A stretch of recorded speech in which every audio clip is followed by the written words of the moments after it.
आज के प्रोग्राम में देखिए जीआईटी में कैप्टन सफदर की पेशी, पैनामा केस में अब तक की पेशरफ्त, मुल्क में दहशतगर्दी क्या फिर सर उठाने लगी।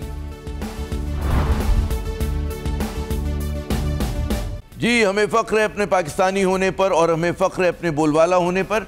मैं हूं आमिर ज़िया और आप देख रहे हैं टॉप 5 ब्रेकिंग और मेरे साथ मौजूद हैं जनाब नज़ीर लगारी साहब।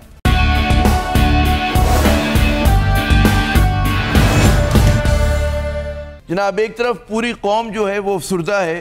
कल जो मुल्क में दहशतगर्दी के 3 बड़े वाक़यात हुए, पारा चिनार, कोयटा और फिर कराची में पुलिस वालों पर हमला, तो वो एक पूरी कौम को उसने अफसुर्दा किया हुआ है। दूसरी जानिब हम देखते हैं कि जीआईटी की जो तफ्तीश है वो उसी तरह ज़ोर शोर से जारी है और आज जो है उसमें नवाज शरीफ साहब के दामाद जनाब कैप्टन सफदर साहब जो थे वो पेश हुए जीआईटी के सामने। और जब जीआईटी हम देखते हैं कि बिल्कुल उसके आखिरी मराइल हैं, 10 जुलाई को उसने अपनी आखिरी फाइनल रिपोर्ट पेश करनी है, तो जब कैप्टन सफदर साहब वहाँ पेश हुए तो उन्होंने बाहर निकल के एक होशरुबा दावा किया और उनका दावा ये था कि पैनामा केस असल में ये जो तफ्तीश हो रही है असल में 2 कौमी नज़रिए पे हमला है।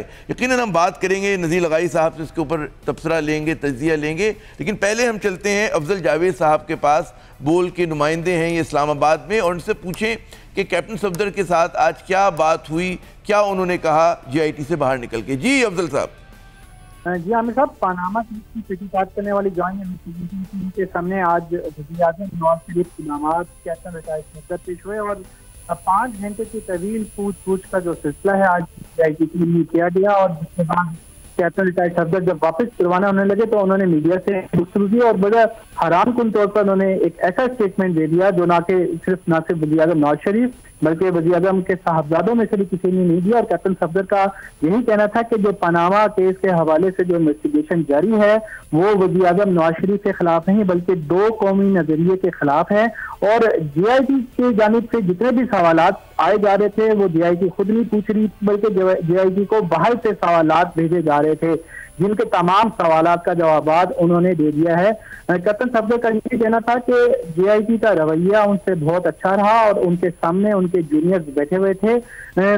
मनी टेल समेत तमाम दस्तावेजात फराहम करने की यकीन दहानी करा दी है, जिससे ये जाहिर होता है कि कैप्टन सफदर आज जीआईटी को मुतमिन करने में कामयाब नहीं दिखाई दिए और जो मतलूबा दस्तावेजात जीआईटी ने उनसे आज कैप्टन सफदर जो है वो जीआईटी के सामने में पेश करने में कामयाब दिखाई नहीं दिए। अफजल ये बताइएगा, सिर्फ आखिरी सवाल आपसे ये बताइएगा कि उनकी क्या बॉडी लैंग्वेज थी? मुतमईन नजर आ रहे थे, मुस्कुरा रहे थे, संजीदा थे, दबाव का शिकार थे, क्या लग रहा था जब वो बाहर निकले जीआईटी से?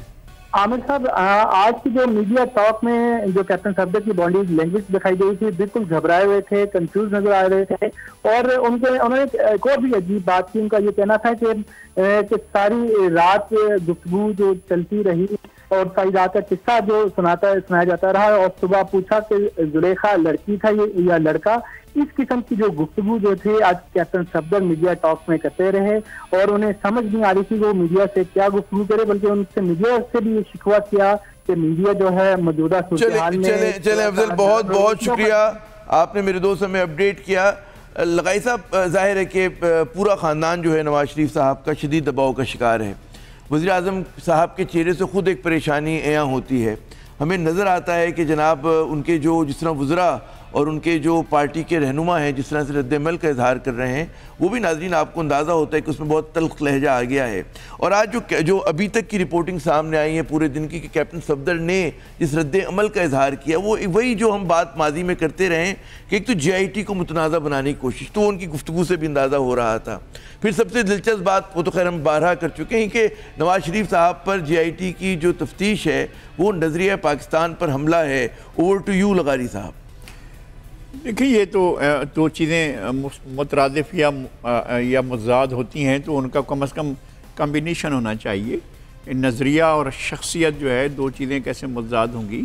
और ये कि 2 कौमी नज़रिया जो है वो बहरहाल मियाँ नवाज शरीफ की पैदाइश से पहले का है और 2 कौमी नज़रिए का हिसाब नहीं हो रहा है, ना 2 कौमी नज़रिए के बारे में सवाल पूछे जा रहे हैं। सवाल बहरहाल मियाँ नवाज शरीफ के बारे में पूछ रहे हैं या उनके बच्चों के बारे में पूछ रहे हैं। अभी ये नहीं कह सकते कि पूरा ख़ानदान है, आज़ा